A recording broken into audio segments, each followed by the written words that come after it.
शिष्यवृत्ती परीक्षा 5वी प्रश्न 1 सभागृहातील एका ओळीत XXVII पासून LXVI पर्यंत आसन क्रमांक आहेत तर त्या ओळीत एकूण किती आसने आहेत?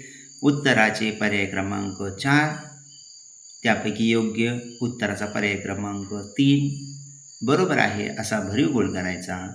पण हे कसे XXVII LXVI हे रोमन संख्या चिन्ह आहेत.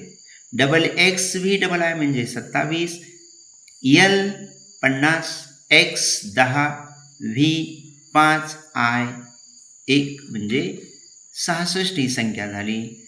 66च्या पुढे एक अंक मोजला तर 67, 67 वजा 27 बरोबर 40. उत्तराचा पर्याय क्रमांक 4. ओके.